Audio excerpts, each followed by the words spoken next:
এই বন্ধুসকল কথা এটা শুনিব দেই। এতিয়া কয় ৰজাদিনীয়া চৰকাৰে বহুত কাম কৰিছে বুলি, কিন্তু চাওক এইখন ৰজাদিনীয়া আপোনাৰ 1603 পৰা 1641 চনৰ ভিতৰত বনোৱা এইখন দলং, যিখনৰ নাম হৈছে শিলহাকু। আৰু এই শিলহাকুৰ শিলৰ মানে 4টা শৈলস্তম্ভ আৰু শিলৰ ভেটিৰ ওপৰত এই হাকুখন নিৰ্মিত হৈছে, আৰু সেইকাৰণে এইখনক শিলহাকু বুলি কোৱা হয়। দৰিকা নৈৰ ওপৰত আছে, আৰু এইখন এতিয়াও সেই 1600 চনতে নিৰ্মাণ কৰা, 1603 পৰা 41 চনৰ সময়তে ভিতৰতে নিৰ্মাণ কৰা দলংখন এতিয়াও আছে।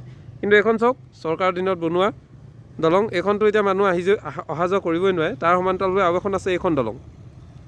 এইখনো এতিয়া আপুনি এই যেতিয়া দলঙৰ মূৰটোত উঠিব, ঠেকেচনীত আপুনি থাকিব নোৱাৰে, ডাঙৰ ডাঙৰ গাঁত।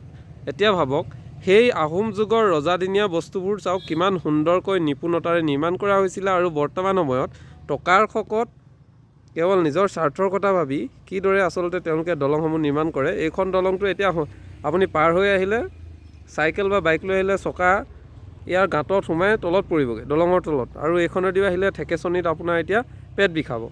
এইবোৰে এতিয়া চৰকাৰে যিধৰণে বনাইছে তাৰ এটা নমুনা। কিন্তু তাৰ সমান্তৰালভাৱে এইখন চাওক শিলহাকু, সেই অতি দুশ, এতিয়াও কিমান বছৰ হৈ গ'ল, হয়তো 400 বছৰ আগৰ দলং, এতিয়াও চাওক কিমান ধুনীয়া হৈ আছে। এইবোৰে হৈছে ৰজাৰ, আচলতে ৰজাৰ প্ৰজাৰ প্ৰতি থকা ৰজাৰ ভাল পোৱা। আৰু আমাৰ বৰ্তমান সময়ত ৰজাসকলে পেটৰ কথাই হয়তো ভাবিছে, সেইকাৰণে হয়তো তেওঁলোকৰ কামবোৰো কিন্তু 4 বছৰ 5 বছৰেই নাযায়। আগৰ সেইবোৰ 400 বছৰ 500 বছৰ থকা দলং, আৰু এতিয়া 2-3 বছৰো ভালকৈ নীতিকে।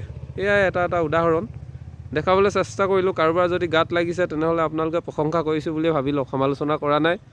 কাৰণ এতিয়া ইমান তথ্য প্ৰযুক্তিবিদ্যা আহিলে, বিজ্ঞানৰ যুগ, তাৰ পাছতো কিন্তু দলংবোৰ নিৰ্মাণ কৰোঁতে যিটো অৱস্থা 4-5 বছৰে নাযায়। আৰু ৰজাদিনীয়া সেই সময়ত হয়তো বিজ্ঞান প্ৰযুক্তি নাছিলে, তথাপিও এনেদৰে এতিয়াও জীয়াই আছে। গড়মূৰ নোপোৱা আগতেই এইডোখৰ শিলহাকু বুলি কয়। আৰু এইখন চাওক, এইখন হৈছে ৰজাদিনীয়া দলং, আৰু এইখন হৈছে চৰকাৰে বনোৱা দলং, আৰু এইখনো চৰকাৰে বনোৱা দলং। এই মাজৰখন হৈছে ৰজাদিনীয়া শিলহাকু বুলি কয়। যে এতিয়া আপুনি চাওক ৰজাদিনীয়া যিখন দলং এতিয়াও এনেদৰে ভাল হৈ আছে, মজবুত। আৰু আমাৰ চৰকাৰে বনোৱা দলংখন চাওকচোন, এইখনতো এইফালে গাড়ী যাবই নোৱাৰে, আৰু এইখন দলং বনালে এইখনো অৱস্থা বেয়া। এতিয়া চাওক ৰজাই আচলতে ভাল কাম কৰিছিলে নে আমাৰ চৰকাৰে ভাল কাম কৰিছে, আৰু আমাৰ চৰকাৰৰ কাম কাজ কেনেকুৱা, ৰজাৰ চৰকাৰ মানে কাম কাজ কেনেকুৱা, এইটো আপোনালোকে এটা উদাহৰণ এনেকৈ দেখিলেই গম পাইছে। চাওকচোন ৰজাদিনীয়া দলং এতিয়াও এনেধৰণে সুন্দৰ হৈ আছে। তথাপি এতিয়া গাড়ী মটৰ যাবলৈ বাধা দিছে। শ বছৰ হৈ গ'ল, আৰু এই চৰকাৰে বনোৱা দলংখননো কেইবছৰ হ'ল, খুব বেছি 10 বছৰ বা 15 বছৰ। আৰু এইখনতো ক'বই নালাগে, 4 বছৰ বা 5 বছৰ। এয়াই পৰিৱৰ্তন।